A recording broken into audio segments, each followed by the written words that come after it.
All right, now I'm going to try to go through the seventh chord triads and seventh chord voicings for chord scales. Again, when I'm talking about chord scales, I'm talking about taking any voicing for an F major and playing that. So this is just an F major triad, F, A, C, and playing that starting on every note of the scale in F. So it's just F major, G minor, A minor, B flat major, C major, D minor, E diminished, F major, and we'll do seven chords as well. So I'm doing sort of closed voicings and more open or spread voicings, right? So an F major, let's take it with them. We're just looking from the melody note down, basically. So with the root on top, F, A, C, F, A on the third string, C on the second string. Right, just the top three notes, as if it were an F bar chord. Right? So that voicing, you can just walk up through a scale. And you can play that same voicing on the top three strings, first, second, third, fourth, third, fourth, fifth, fourth, fifth, sixth. Of course, down there you might want to start down an octave because you're going to run out of neck very quickly, but it's the same. I don't know if I moved out of camera there.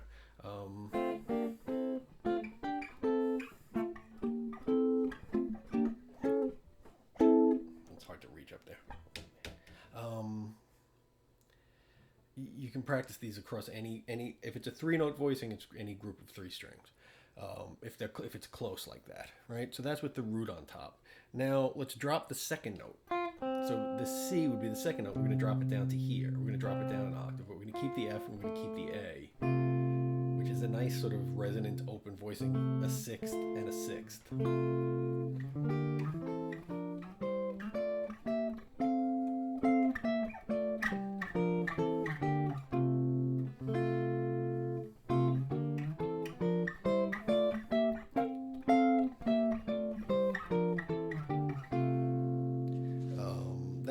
That's a really nice, useful. I'm not sure if I went over these or not, but I think I went over the triads, but I'm going to do it again anyway.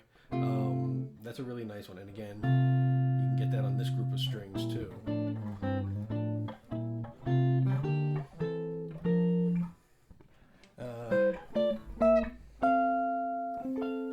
Right, that's a nice. It's a nice open sound, very useful. Drop three would be take this A and drop it down an octave.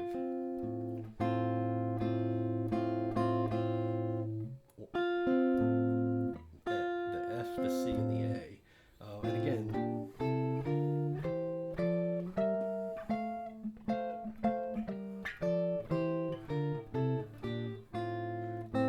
you have this big 10th there, which is again a nice resonant interval, which is a phrase I'm using a great deal, and I should learn to enunciate it better. A nice resonant interval. And it's one of those things that makes you don't need a lot of notes, and you can kind of sound colorful. And having an inversion.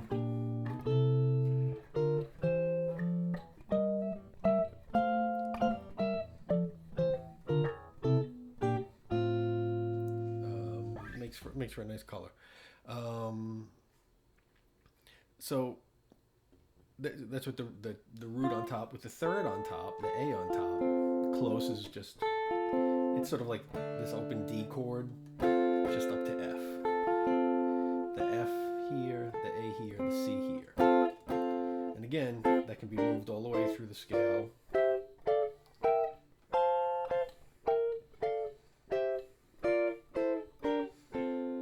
One is major, two is minor, three is minor, four is major, five is major, six is minor, seven is diminished, one is major again, right? And that again, I'm going to go down here and drop an octave, because I can reach it, but it's hard.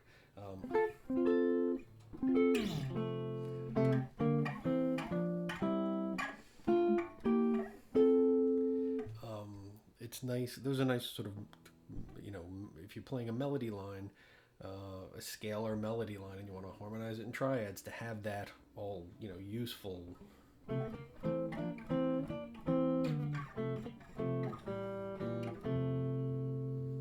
You know, it's a nice way to harmonize things quickly.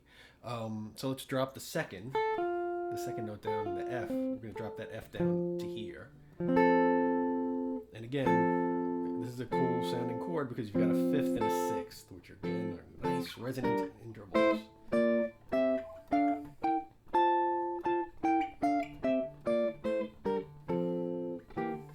anybody's a fan of Monty Python, good woody words. And again, that can be moved down to this group of strings or to this group of strings, which down there it sounds really nice.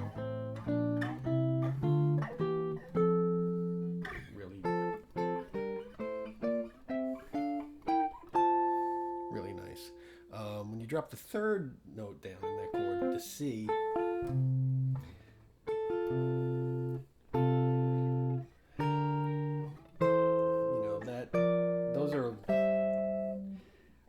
I like the third on top.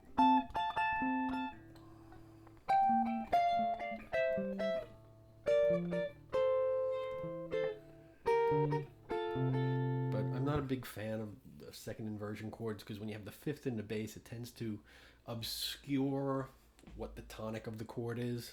Maybe that's from having taken, you know, a year of Schenkerian analysis, which totally messed me up, by the way.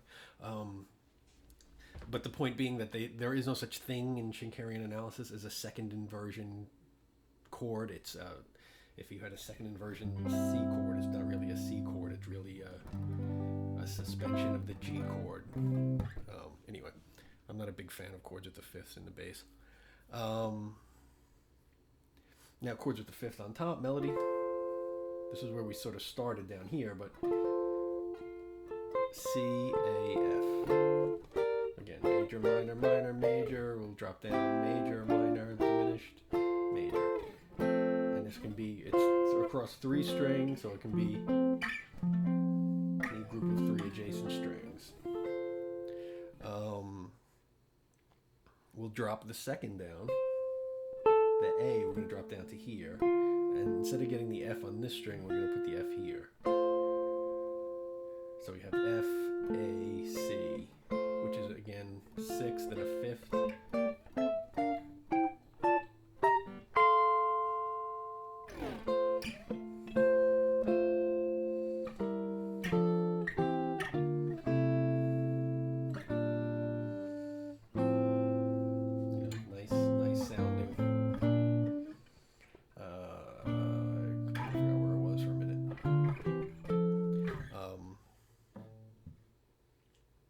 And then with that third note on the bottom, again, you've got a big... It's sort of like you've just dropped that note down an octave, and you're giving yourself a bass note with a third on top, which is kind of cool.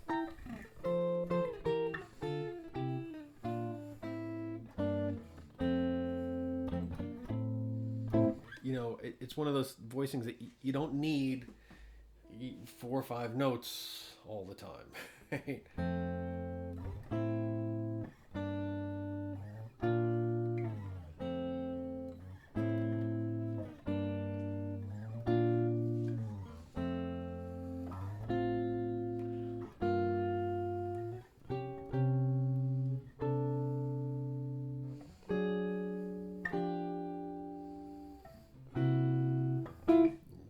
One 6 2 5 there, just kind of going through F major and then doing a 1 6 2 5, trying to use only 2 or 3 notes, and you can come up with some nice voicings like that. So I'm going to go briefly through the 7th chords that I have in the chart up on Blackboard. Closed position with the root on top would be the root, the 7th, the 5th, and the 3rd. This is a really not useful voicing because you need hands like a giant. Up higher on the neck, if you're playing a C major 7, it's a little bit easier because the stretch isn't as wide. But anything below this A, and I'm going to have a very difficult time. But it's useful to practice these because then you leave out a note. leave out that bottom note. Leave out the third. And it's a little bit more ambiguous sounding, but it's kind of a cool sound.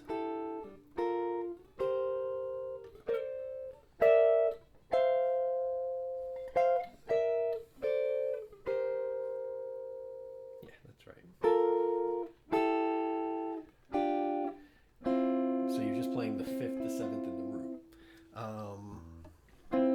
Now again, let's drop the second note down. So I'm going to drop this the E down to this E. This is one of those voicings where you have the seventh on the bottom and the root on top, and it just, you know, you get that minor ninth, and it sounds weird. But if you take that voicing, any one of these voicings, you move it through the scale, take that through the scale, and you have a lot more useful voicings. The major seven sounds weird. The minor seven sounds perfectly normal. Minor seven sounds normal. Major seven a little weird. Dominant seven fine. Minor seven fine. Half diminished seven fine. It's the major seventh that sounds a little weird because you got that minor ninth interval between the E and the F. Drop three is another one that's hard to reach down here. So the third note down would be F, E, C. The C we're going to drop an octave. So we're going to keep this A, this E, and this F. Down there again, it's a bit of a stretch, but as you move it through the scale, and you get farther up on the neck, it's a little easier to play.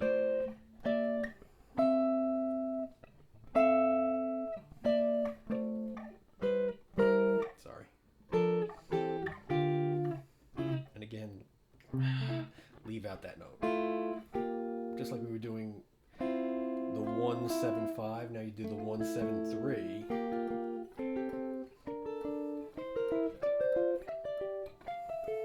You know, you can harmonize a line pretty easily with that. Drop 4, we're dropping that A down an octave. Again, what happens is you have such a big stretch between the lowest note and the highest note that it doesn't sound like a chord, kind of. It sounds like two separate things, which is not a terrible thing. Not super practical. But like with the first voicing, if you just leave out that bottom note, it's the same thing. Drop 2 and 3.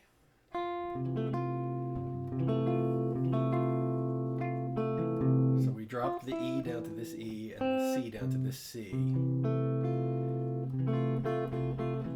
So you've got F, A, C, E. Again, the minor seventh chords are a little easier to voice, sound a little bit better.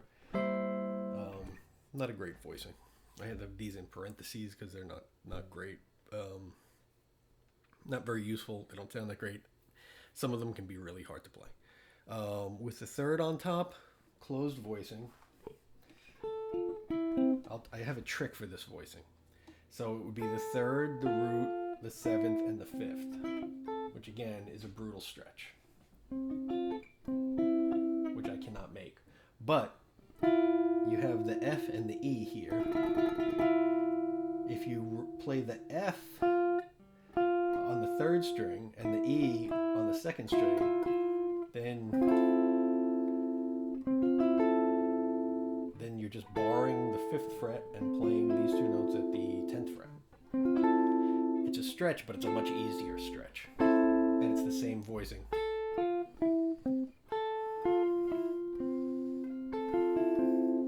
So that's a nice way to play that one.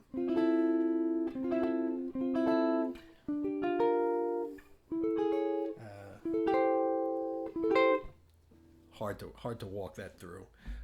Closed voicings are notoriously hard on the guitar. It's a little easier on the next group of strings, believe it or not, because you have the third on the top. So you drop the second note, drop 2 voicing here. That F goes down an octave. And that's your typical sort of drop 2 voicing. That's this voicing that we did in the last video.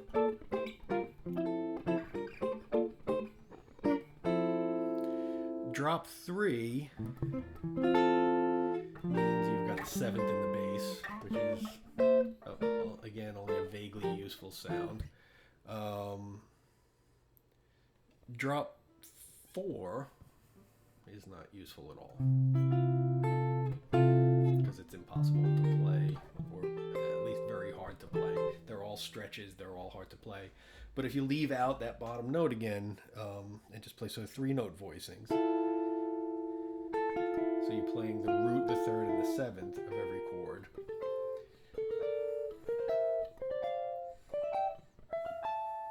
You know, they sound nicer. And you can do that anywhere. The third, root, and seventh.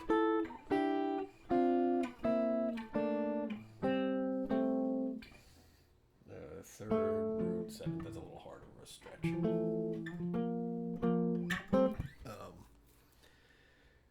Where am I? Drop 3, was that? No. Yeah, drop 3. Drop 4. Drop 2 and 4. Again, you got the 5th on the bottom. It's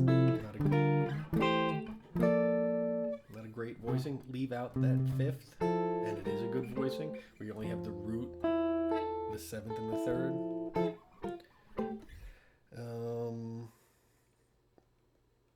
Okay, and you keep going with the 7th, 5th on top. Closed voicings are hard on that again. If you've got like a really good stretch and you can make those things, God bless you. Johnny Smith was famous for playing those sort of close voicings and being able to reach them all. Again, you sort of drop the 2, and that's a much nicer voicing and very useful voicing. You've got that third root, the 3rd, the 5th, and the 7th. Again, these voicings are all probably like similar. You can find them all in the other video about the inversions of the chords the same way. It's just a different way to look at the same things. Drop 3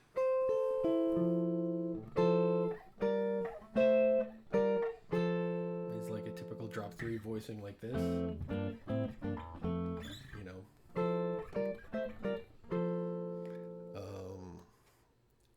And for some of the drop 3 voicings, one of the things that I'll put like little parentheses around the notes. The block parentheses meaning leave it off, right? So leave that 5th off, the top note.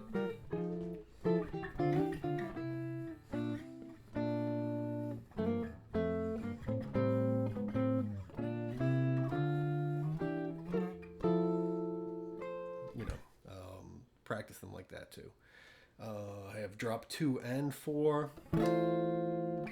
Not a good voicing. Not great. Drop 2 and 3.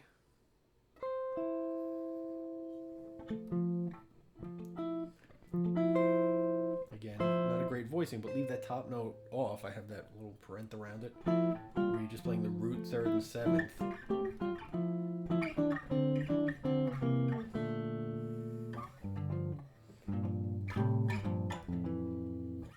Much more useful voicing. 7th on top is one of the rare ones where you can kind of generally can play a closed voicing. 1, 3, 5, 7 straight up.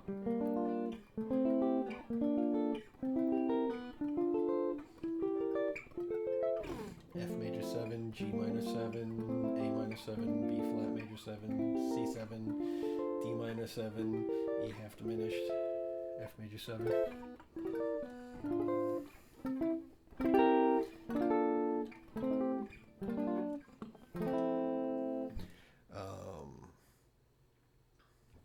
Drop 2. I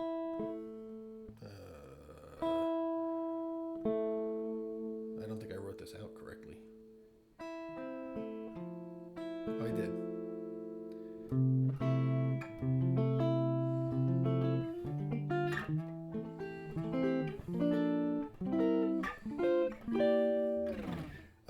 Drop 3 would be, let's see.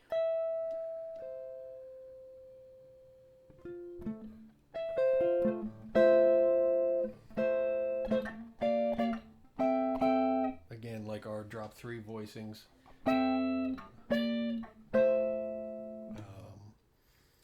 That's pretty good. Drop 2 and 4. Yeah. It's, you know, it's kind of big and open, but you have to mute a lot of strings in the middle. It's not bad. It's the root, the 5th, the 3rd, and the 7th. But like in this, here I'm muting the 3rd string. If I wanted to do it down here, I'd be muting the 4th string.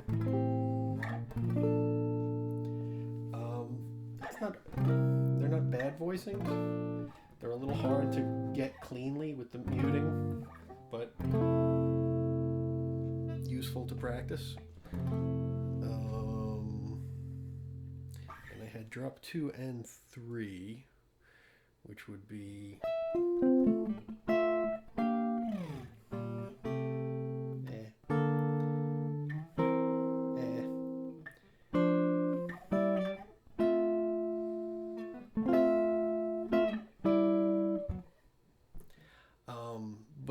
but take each one for a test drive. Take each voicing on that page and try to play through a chord scale with it, through a couple of keys. And if nothing else, it will open up some other better voicings for you, hopefully.